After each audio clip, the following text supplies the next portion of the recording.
इस खतियानी आंदोलन में जयराम दादा का भी एंट्री हो चुका है, देख सकते हैं। और अभी खतियानी लड़ाई में अभी जयराम दादा भी आ गए हैं। चलिए देखते हैं कि जयराम दादा क्या यहाँ पहुँच चुके हैं। हजारों के बीच में देख सकते हैं जयराम दादा भी आ गए हैं।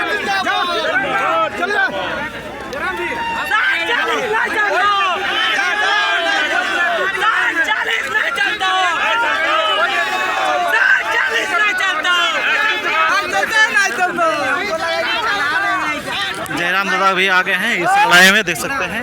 अभी विधानसभा के बाहर हम लोग खड़े हुए हैं और अरे अमित भाई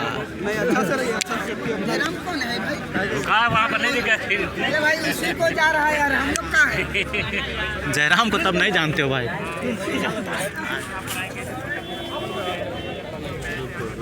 जब माइक वॉक फंसेगा हमारा फंस दिया रे अमित। लगातार आप उठा रहे हैं कि विधानसभा में क्या चल रहा है, आप लगातार देख रहे होंगे। देखिए विधानसभा को देखकर ऐसा लगता है कि इससे चल रहा है, कॉमेडी चल रहा है, यहाँ की आरोप लगाते हैं, इस तरह है अमर्यादित भाषाओं का प्रयोग करते हैं। ऐसा लगता है कि मान के चलो मैंने जोगरों की टीम विधानसभा के भीतर बैठी है, वो एक तरह से मैंने क्रिकेट खेल रही है तो कभी नाच रही है, और यहाँ राज्य के युवा परेशान है, सड़कों पर आंदोलन कर रहे हैं। तो मेरे हिसाब से विधानसभा के भीतर जो बैठे हैं वो विधायक न होकर कहीं ना कहीं जोगरों की संख्या वहाँ ज़्यादा है। आगे क्या रणनीति है आपकी? जो छात्र है उबाल में देखा जा रहा है, एकदम आखिरी उबाल में आप छात्र। जी बिल्कुल, हर बार की लड़ाई होनी चाहिए क्योंकि समय भी बहुत ज़्यादा मैंने व्यतीत हो रहा है, आयु सीमा पार हो रही है, संघर्ष भी मैंने धैर्य की परीक्षा भी जो सीमा टूट रही है, तो इसलिए हर बार की लड़ाई लड़ी जाए, काफ़ी कम समय बचा है और इसलिए पूरे राज्य के युवाओं को एक साथ आकर इस राज्य में एक ऐसा प्रदर्शन करना होगा जिससे कि यहाँ के जो विधानसभा के भीतर लोग हैं, जो सत्ता पक्ष के बैठे लोग हैं, उन्हें कानून तक आवाज आए। चलिए, ये जयराम मत थे।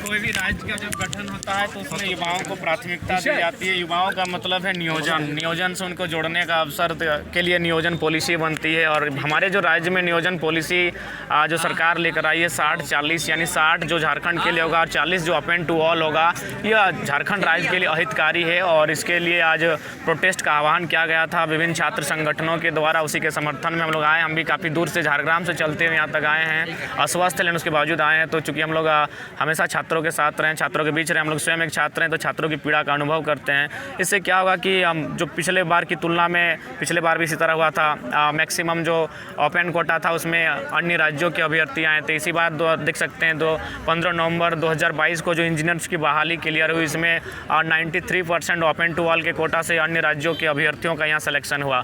तो इस तरह किसके आधारित नियोजन नीति मांग कर रहे हैं आप लोग? देखिए, नियोजन नीति आधारित होनी चाहिए, कम से कम उसका कोई प्रूफ होना चाहिए कि भाई वो झारखंड का कैसे है। तो 90-10 चले, 10 आप ओपन रख सकते हैं, बाकी 90 झारखंड के लिए रिजर्व होना चाहिए। जो झारखंड के यहाँ के मूलवासी हैं, आदिवासी हैं, उनके लिए होना चाहिए। इससे क्या होगा कि इस राज्य के गठन का, जो इस राज्य के निर्माण जिस उद्देश्य के साथ हुआ है वो परिपूर्ण होगा।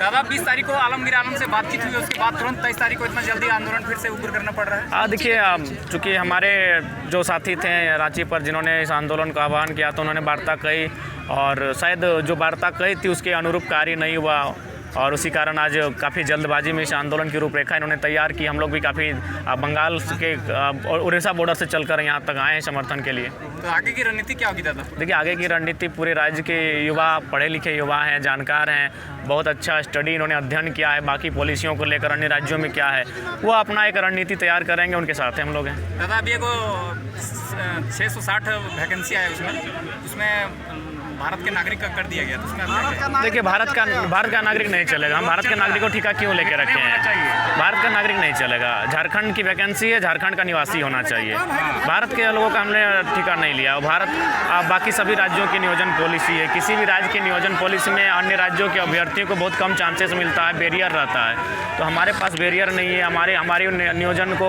अन्य राज्यों को कब तक आखिर बेचा जाएगा? तो इसीलिए पूरे भारत को यहाँ किसी भी प्रकार का झारखंड की जो वैकेंसियाँ हैं उसमें शामिल ना किया जाए। दादा आंदोलन तो युवा कर रहे हैं पर नौकरी बाहर ले रहा है। देखिए, इसके लिए आप स्पष्ट है कि जो गवर्नमेंट चला रहे हैं कहीं ना कहीं उनका कुछ मेरा मानना है और मेरा पूर्वानुमान है कि जो सत्ता में बैठे हैं खासकर मुख्यमंत्री का कुछ ना कुछ क्लू है बाकी लोगों के पास, जिस कारण वह कठपुतली बनकर नाच रहे हैं। बिल्कुल इसीलिए आज राज्य की जनता को और खासकर युवाओं को सड़क में आकर आंदोलन को इतनी धार देनी होगी कि इस राज्य के हुक्मरान को विवश होकर इस राज्य के पक्ष में हितार्थ और सुरक्षार्थ के लिए नीति बनाने होंगे। दादा कहते हैं मर्द है और यहाँ बैरिकेडिंग करके रखा है। ये तो शुरू से चला है। हम लोग जब से आज खतियान और भाषा की लड़ाई लड़ रहे हैं तब से देख रहे हैं कि ये तो बैरिकेडिंग रांची में हम लोग जब आते थे तो तोपचाची हम लोग घर में ही बैरिकेडिंग हो जाता था। तो कहीं ना कहीं लोकतांत्रिक देश में डर क्या है? आप तो सदन के भीतर बात रख रहे हैं, कम से कम सड़क में हमें रखने दिया जाए। हम तो अहिंसात्मक आंदोलन करने आए हैं, शांतिपूर्ण आंदोलन करने आए हैं। हमारा तो ये मैंने पैदल मार्च है, तो पैदल मार्च को लेकर अगर आप तानाशाही मानिए तो तानाशाही रवैया है जो इस प्रकार रोके के रखे हैं।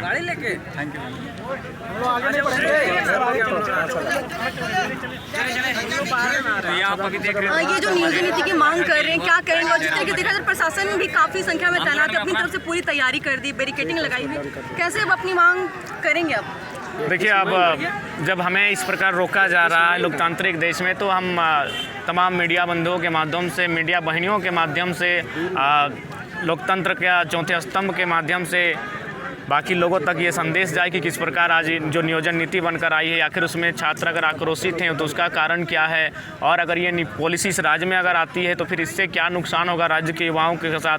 तो इसलिए आपके माध्यम से पूरे राज्य को संदेश रहेगा। भले उन्होंने हमें बैरिकेडिंग के माध्यम से रोका है, लेकिन हमारी आवाज़ को रोका नहीं जा सकता है। इसके लिए लोकतंत्र के चौथे स्तंभ मीडिया बंधुओं का, बहनियों का बहुत बहुत आभार। कुछ दिन पहले आलमगीर आलमगीर द्वारा इन लोगों को आश्वासन भी दिया गया था छात्रों को उनके हित में फैसला आएगा, लेकिन ऐसा कुछ नहीं दिख रहा है। देखिए, जो झारखंड गवर्नमेंट चल रही है कहीं ना कहीं विजन लेस, इनके पास विजन नाम की चीज़ नहीं है। अगर इनके पास विजन रहता, देखिए अभी मान के चलिए लॉजिकली अगर बात करते हैं, थोड़ा सा उदाहरण देकर, इन्होंने जो आपका आरक्षण रोस्टर को लेकर आए प्रत्येक जिला के अनुसार, तो ठीक उसी प्रकार आप प्रत्येक जिला का भाषा को ले लेते हैं, क्योंकि झारखंड में मानते हैं एक भाषा नहीं है। जैसे उड़ीसा में उड़िया है, बंगाल में बंगाली है, तो झारखंड में 9-10 मान्यता प्राप्त भाषाएं हैं। आप उनको जिला के आधार पर उसको मैंने बैरियर लगाने का काम करते। इससे क्या था कि जो अन्य राज्यों के अभ्यर्थी हैं उन्हें अपने आप बैरिकेडिंग लग जाता, लेकिन आपके पास कोई आइडिया नहीं है, और आइडिया नहीं रहने के कारण, आपका विजन नहीं रहने के कारण आज ये दुर्दशा हो रही है। और देख सकते हैं, ये तो हम नहीं कह रहे हैं, वे खुद दिखा रहे हैं, क्रिकेट का मैच खेल रहे हैं, यहाँ जनता युवा परेशान है, सड़कों पर है, आंदोलन कर रहे हैं, अपने भविष्य को लेकर उनके मैंने चिंता की लकीरें माथे पर टिकटिकी देखकर टाक रही है, और आप क्रिकेट का मैच खेल रहे हैं, आप आनंद ले रहे हैं। तो इनके पास ये विजन लेस है, ये मिशन लेस लोग हैं।